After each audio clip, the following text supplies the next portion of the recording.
the gentleman standing there with the excellent hair is Mark Haden. And that's just the surface. Wait till you get inside. Mark is one of our great ambassadors for the work that we're doing here. Again, the bios in detail are on the website, so I'm not going to say anything more than just to say that he is a great ambassador for this work. Please give him a warm welcome.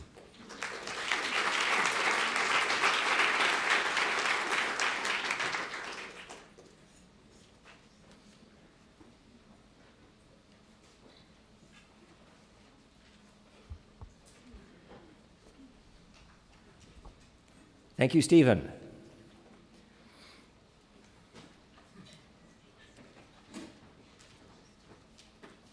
I firmly believe that the oldest profession is not sex work. It's shamanism. Shamanism has been around since the beginning of recorded history and probably way before then. And shamanistic practices have often involved sacred medicines. In fact, if you think about psychedelics in history, it goes way back. The Semitic origin myth, Adam and Eve ate the fruit from the tree of knowledge. What was that fruit anyway? For those who've read the Rig Veda, Soma is referred to frequently, and I'd like to reflect on some text. We have drunk the Soma, we become immortal, we've gone to the light and we found the gods. Or the glorious drops that we have drunk have set me free in wide space. That sounds a bit like a psychedelic to me. The ancient Greek Dionysian sex and the mysteries of Ulysses. Again, some interesting descriptions. Seeing and communicating with the goddess herself. And trembling, vertigo, cold sweat.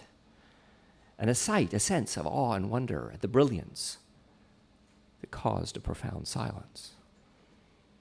I think that's a wow. Now, we don't just get words coming at us from history, we also get some images. No, these are not sex toys. They're images of mushrooms that were part of ancient sects that appreciated mushrooms for a variety of purposes. Now, some ancient lineages are alive and well today. Ayahuasca, for example, in the Amazon, UVD, Santo Daime, and shamanistic traditions are still doing very well, and they echo back thousands of years. The Huichol Aboriginal use of peyote, the curandero's use of psilocybin mushrooms in Mexico, and the Siberian shamanic use of Amanita muscaria are all examples of ancient traditions that are doing very well on the planet today. Now, I've been asked a lot of times, and people have looked, trying to find, are there Aboriginal traditions in British Columbia that have used the sacred medicines that are found in British Columbia? And unfortunately, because of the residential schools and the destruction of the culture and the fact that culture was oral, has resulted in some loss of knowledge. But there are some clues around that mushrooms were appreciated.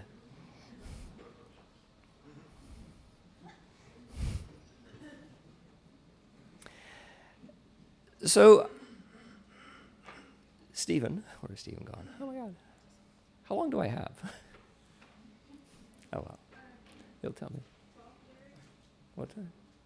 I don't know, they'll tell me up here. So I'd like to observe that throughout history, every example, not most, but every single example of psychedelic use throughout the human experience with these chemicals could be described as being prosocial. They were guided by elders. They were used in communities for healing, both physical and emotional, for celebration of transitions from everything from adulthood to the seasons, to connecting with culture, to exploring spirituality. So since the beginning of recorded history, psychedelic use helped connect individuals, families, and communities to each other, their cultures, and their spirituality. So what happened in the 60s was absolutely unprecedented. It had never happened before. Timothy Leary got up on the podium, and what he said was tune in, turn on, and drop out. Timothy Leary was the person who popularized LSD. And he advocated for disconnection. He said, disconnect from mainstream society. And it had never happened before. Now, he also, quite frankly, I think that was a mistake. The second mistake he made is he did not honor Aboriginal traditions. He did not talk about the importance of set and setting. He did not talk about the experience of being guided by elders and tradition and ceremony. And as a result, the backlash against these sacred medicines has been absolutely huge. Now, admittedly, to be honest, it wasn't just Tim Leary that did it. There was the Vietnam War, and there was many other cultural issues that were going on that created tension between different age stratas in our society. But certainly this particular man had some liability for the consequence of what happened. So there is something new going on today. It's called the Psychedelic Renaissance, and it's very much alive and well, and it's starting. A new discussion is starting about psychedelics. And we have to be awfully careful to pick the language that we use, because the language that is coming at us in terms of the Psychedelic Renaissance is once again prosocial. Let me show you some images. Now, this is this month. The Canadian Medical Association Journal is a very conservative journal. And traditionally, I don't know if you've followed sort of drug policy issues in Vancouver, but I think it's safe to say that physicians have not been on the leading edge of drug policy change in Vancouver for the last 30 years. And so to have the CMAJ have this as their front cover, and then a number of articles inside of it talking about the importance of psychedelic healing is absolutely huge. It signals a shift. Woo! Now, in terms of medicine, I think it's safe to say one of the leading physicians in Vancouver is Dr. Evan Wood. Dr. Evan Wood is a medical doctor. He's an MD. He has a PhD. He has more published papers than you could ever possibly count. There are stacks of them. And he's the main researcher behind Insight. And he has a huge amount of credibility. He's top of the hierarchy of St. Paul's Hospital research. And so for Dr. Evan Wood to step up to the podium and say, we need to do psychedelic medicine research is absolutely huge. Slight tangent, I worked for 30 years for Vancouver Coastal Health, and I worked long and hard at trying to engage the medical community with Vancouver Coastal Health of taking psychedelic medicine seriously in terms of its treatment for addictions. And I was largely unsuccessful. I had some successes individually, but as an organization, I was unsuccessful. Evan is point 2 manager of the Addiction Services docs. So I wrote a paper on psychedelic medicine recently, and I sent it to Evan, and I've now got an invitation from the addictions docs to come and speak to them at their staff meeting about psychedelic medicine. I don't believe it. But I want to just show you the manifestation of the psychedelic renaissance. I mean, here was the article inside of Evans, the study of psychedelics pushed. But I want to just show you what it looks like in the media. The Washington Post. The Washington Post, calling on mystics. This was 2 days ago. This is a up-to-date slideshow. Clergy psychedelics studies aims to induce spiritual experiences. Now, this same headline appeared in a magazine called The Crux. The subtext is covering all things Catholic. Really? Scientific American, ending the drug wars research bans. And then the subtext is about the importance of psychedelic medicine research. The Globe and Mail, arguably Canada's leading newspaper, psychedelic drugs may be helpful in treating addiction, anxiety, and PTSD. The New York Times Magazine, how psychedelic drugs can help patients face death. Again, the New York Times, can mushrooms treat depression? The New York Times again, hallucinogens have doctors tuning in again. And it's not just North America, BBC, news, medicine, hope for psychedelic drugs. The New Yorker, again, mainstream periodical. The Trip Treatment, research into psychedelics. Yes. Tapestry from CBC. Taking the Grim out of the Grim Reaper. with a psychedelic trip. Huffington Post, using psychedelics shouldn't be a crime. Okay. CBS study, psychedelic drugs may help treat anxiety and depression. CBC News, psychedelic drugs may help treat mental disorders, a study says.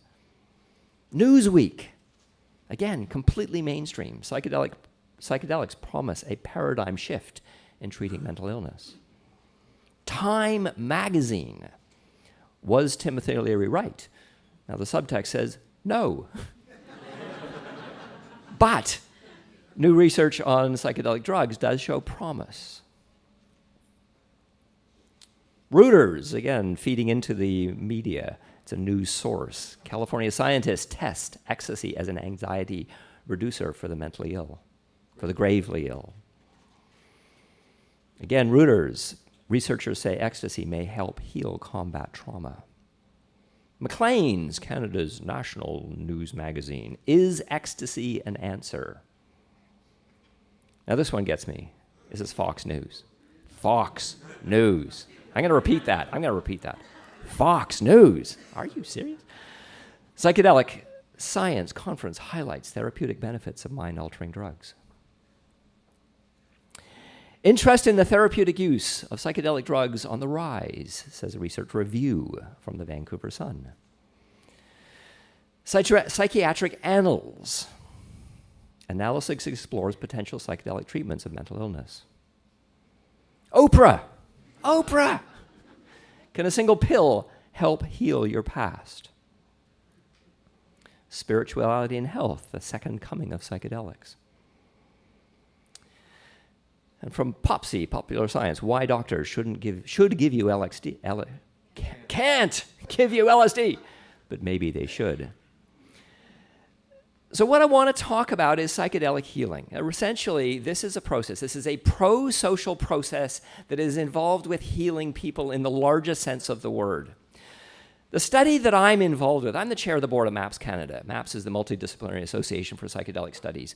And we are doing the first legal research in Canada in 44 years. We are giving psychedelics to people for the first time, legally, in 44 years.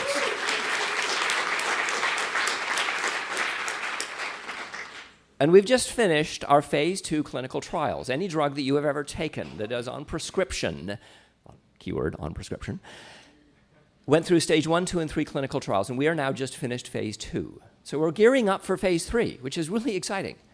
The plan is to have MDMA as a legal prescription drug in a 5-year time frame. Now, admittedly, it's legal. It will be legal for psychotherapeutic use for PTSD. That's the beginning.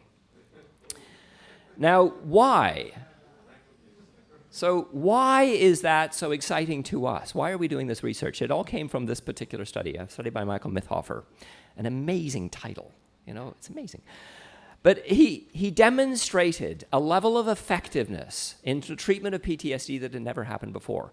People who have post-traumatic stress disorder tend to be really resistant to help. It's very hard to treat it. For most treatments are about 25% effective. 75% of the people, after a long history of treatment, don't get better. And Michael Mithoefer came along and gave people MDMA-assisted psychotherapy, and he showed an 83% effectiveness. It was absolutely massively different from all other treatments. And it's relatively short. It's a very intensive, approximately a month, where you do MDMA-assisted psychotherapy 3 times. So we're excited. I'm busily gearing up for this massive process that's going to happen in Vancouver, which is our phase 3 clinical trial for our MDMA-assisted psychotherapy. So I'm really interested in psychedelic medicine. So I'd like to observe that psychedelic medicine is alive and well in Vancouver. In fact, there are a lot of people, some of you are in this room, who offer psychedelic psychotherapy or psychedelic healing. So one of the things, I have to be honest with you, it's really cool being the chair of the board of MAPS Canada. It really is. It is really cool. And one of the things I experience is people want to talk to me. And they say, hey, Mark, let's do lunch. And so I say yes. And I have all of these stories. So people tell me stories. It's amazing. They trust me. And they tell me stories about what they're doing. So what I would like to observe is there are a lot of people doing psychedelic healing in Vancouver and in the Lower Mainland today. It's happening. So I'd like to try and summarize the result of all of those conversations. So who offers this service? There are counselors, there are therapists, there are ayahuasqueros, there are group angels, there are people who sit and create safe space, but they don't engage verbally. And I know one woman who offers psychedelic sex work. They offer it to individuals, couples, and groups, and they tend to work either individually or in couples or in teams. The training of these people varies widely, from PhD to physician to master's in counseling psychology to social work to specific therapeutic apprenticeships to shamanic training in Peru or shamanic training in Canada to no formal training. The medicines they work with are from ayahuasca to ibogaine to psilocybin to peyote to LSD to 5-MeO-DMT to 2CB to cannabis. Now, they offer a variety of structures. Sometimes they do talk therapy, sometimes they do music therapy, sometimes they do chanting and singing done by the leader, sometimes they do chanting and singing done by the group, sometimes they do nature therapy, sometimes they do sitting in silence, meditation, sometimes they do guided meditations, sometimes they do body work. Sometimes they do massages. And in one case that I know, she offers sex. Some of the structures that they offer are very fluid, and some are very rigid. And you do exactly what you're told to do when you're told to do it. Now, these folks have issues, it is safe to say. So their issues, the things that they struggle with in their dramas, screening of clients is important. You really want to find the right people for the right occasion, for the right experience. Safety is important, and safety has to be safety for the person taking the medicine, but also safety for the therapist or healer. And certainly how you access the medicine is an issue.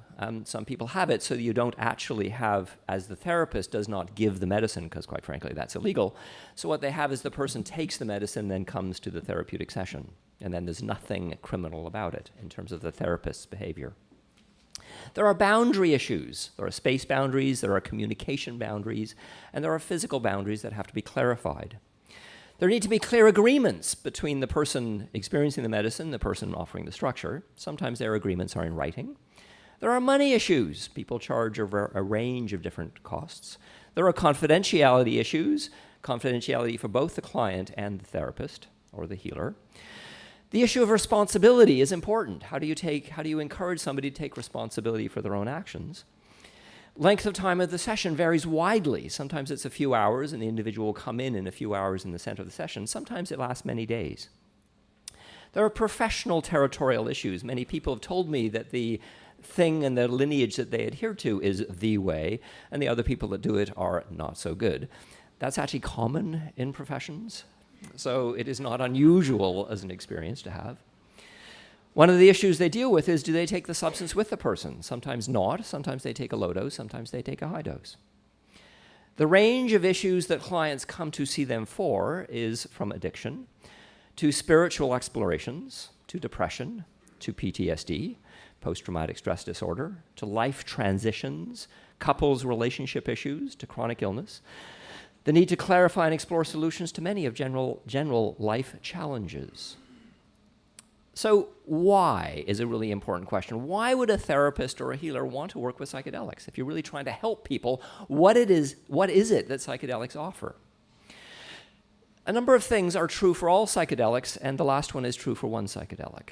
So psychedelics generally offer a decrease in the permeability between the conscious and the unconscious mind. We have access to parts of our mind that we don't normally have access to when people take psychedelics. There seems to be a resolution of unconscious conflict or distress. And the word often used by therapists is trust the medicine. Just trust the medicine. Because the medicine in itself, when the setting, when the circumstances and the expectations are managed skillfully, the medicine in itself tends to produce a healing response. There's also the portal effect. The portal effect is the belief that I have done something absolutely massive. The portal effect is the transition experience that we have when we're climbing mountains or graduating from high school. It doesn't really matter. That sense of transition, I've done something absolutely huge. Holy cripes, I've just climbed Mount Everest. And that portal effect can be very, very useful in the process of healing. Often, the experience is spiritual. It's something larger than just this little body in this little time in this little place. It's much bigger than that. And that tends to come with a sense of spirituality. Connection to others is huge. And I'm going to show you a piece of research on that in a moment. And for ibogaine specifically, it seems to do something absolutely remarkable in taking away heroin withdrawals. We don't exactly know why, but people will go in with opiate withdrawals and take that particular medicine and have a huge response that is healing.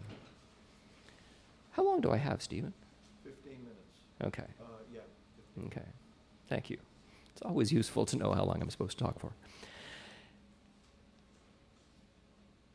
This particular piece of research looked at how empathy changes with psychedelics. People feel more connected to each other in a very profound way. Now, the MDMA study that I'm involved with, everything's videotaped. There's a male and a female therapist, and the client comes in and they have the experience.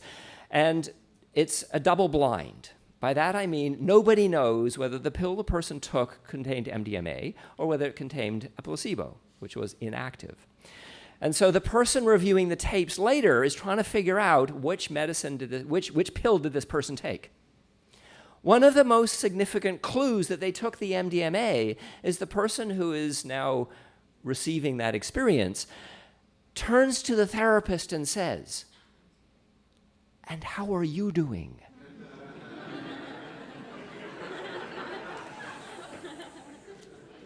And they really want to know. It comes from the heart. Their heart just opens to the therapist. And they become incredibly interested in what the therapist, how are you doing? They want to know. That's MDMA. That's the psychedelics experience. It's connecting people to each other. It's increasing empathy. And it's absolutely huge, and it's very, very useful as a skill. One of the criteria for success in any therapy, and it doesn't matter what it is the connection between the therapist and the person who is being healed.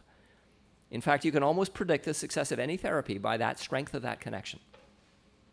And so any medicine that helps build the connection is going to be useful for what any therapy you're doing.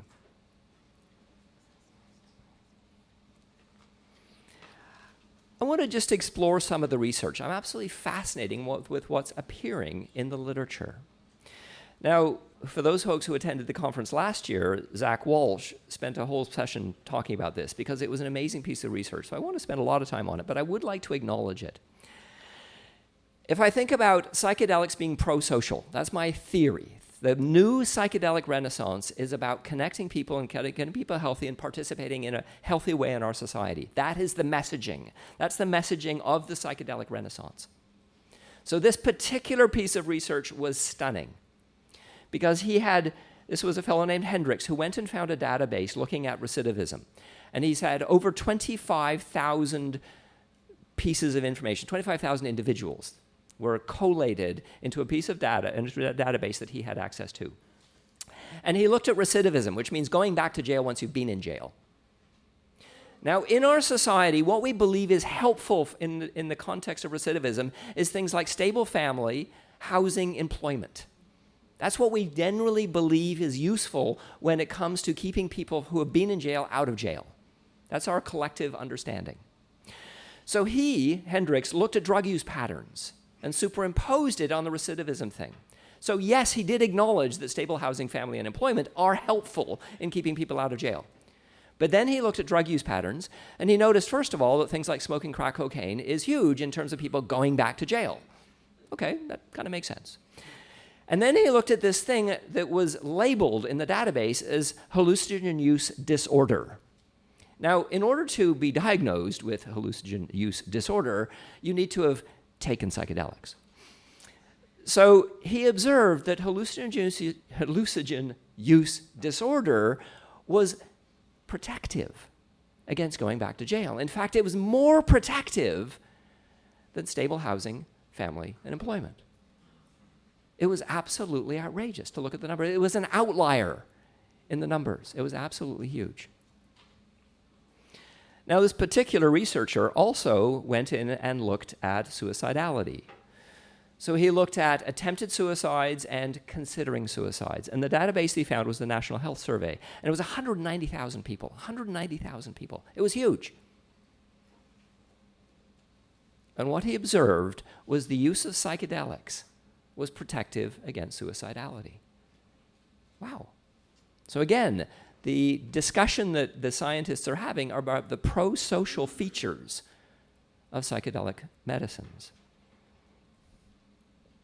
Are psychedelic drug treatments seeing a comeback in psychiatry? Ken Tupper is a middle-level manager. Is Ken here today? No, okay. Ken Tupper is often a speaker at this conference. He's a middle-level manager in the Ministry of Health. And he's a very prolific writer. And he writes about all kinds of things. He did his PhD in ayahuasca, basically. I like this particular article he wrote the best. I spend a lot of time talking to people about how to do drug education. I've spent my entire career standing in front of people talking about drugs. And now I have a shtick that I do of how people who stand in front of audiences talk about drugs should do it. How should we engage the youth of our society in talking about drugs is a question that I have a very long-winded answer to. Ken Tupper, I want to acknowledge, goes a step further than I do. I just talk about telling the truth. Ken actually in this paper says, well, psychedelic medicines are really incredibly useful for youth in the context of their society and their parents. Why don't we allow them to have it as part of their entheogenic education? I think that's a very good question to ask. Here was an analysis that LSD was studied a lot in the 50s. In fact, if I think about the history of psychedelics was Aboriginal use went on for centuries, and then Albert Hofmann discovered LSD. And for the first 15 or 20 years, the use of psychedelics was not glamorized. It wasn't particularly popularized. It wasn't in the media a lot. There was a lot of research that happened on it. It was done largely by the psychiatric community. And there was, in fact, it happened in Vancouver and it happened in Weyburn, Saskatchewan. There's a recent book by Erica Dick exploring that particular piece of Canadian history. And a lot of research on LSD was done. So it's interesting to go back and reflect on what happened. And Terry Krebs went back and found all of the LSD for alcoholism research that she could find, and she looked at it. And what she said is, and what you observe, is that some of it was not skillful. The classic example being the individual who is strapped to a gurney and given a very high dose of LSD and left alone. Not helpful. So there were some negative experiences that happened, but they were starting to understand the importance of set and setting, and some groups were becoming skillful at managing the context of the use, and it had a profound impact. And the research, and there were many studies, actually demonstrated benefit. In fact, her conclusion that she had as a result of this study is we've thrown the baby out with the bathwater. We need to go back and reconsider the benefits of psychedelic medicine. Mystical experiences occasioned by the hallucinogen psilocybin can lead to an increase in the personality domain of openness, is the title of this particular study. Now, what McLean did here was absolutely unparalleled, or changed the understanding of how we understand this thing called personality. Now, if you think about psychiatry for a second, the way psychiatrists understand mental health is they have three axes, and if I wanted to be very simplistic, I would say one was the treatable, one was the untreatable, and one was environment. Now, the untreatable, the things that psychiatrists really believe that they cannot help people with, include this thing called personality disorders. So it was of great interest that this individual, Catherine McLean, came along and gave people psilocybin and demonstrated a change in personality, because nobody had ever actually done that before. So it's absolutely huge. And the specific domain of personality that she changed was the domain of openness, Now, I've worked in the addiction services for 30 years.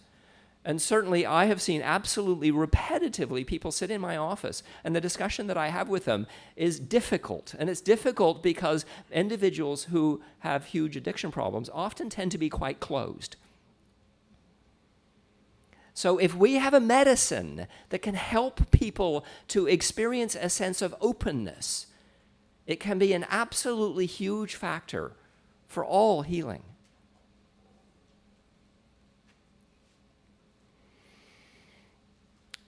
I like the spiritual piece because they've figured out how to measure spirituality, which is actually quite a thing to do. You know, it's ineffable. What does that mean? It means words cannot describe it.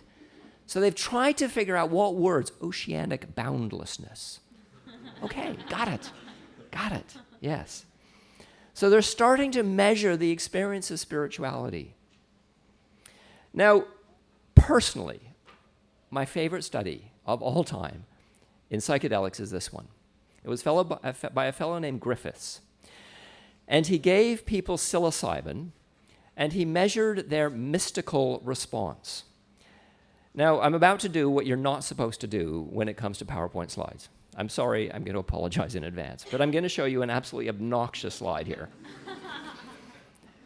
But in this slide, I'm going to guide you through it a little bit. In this slide is some absolute magic. So what he did is he measured people's experience of spirituality, and he asked them some things. Was this the most positive experience of your life? Was this the most positive spiritual experience of your life, and did it change you dramatically? And then he went back 14 months later, and he found the same individuals, and he asked them the same questions. So I'd like you to look at some specific numbers here. This number and this number. And so the bottom line is 65% of the people found that it increased their positive attitudes to life. And 14 months later, it went from 65 to 68. It went up. 14 months later, there was an increase in the effect that it had had. Did it affect your negative attitudes about self? Had gone down. Positive attitudes about self had gone up. Increased spirituality had gone from 58 to 71. From 58 to 71% over the 14 months. Was it the most spiritually significant experience you've ever had in your life?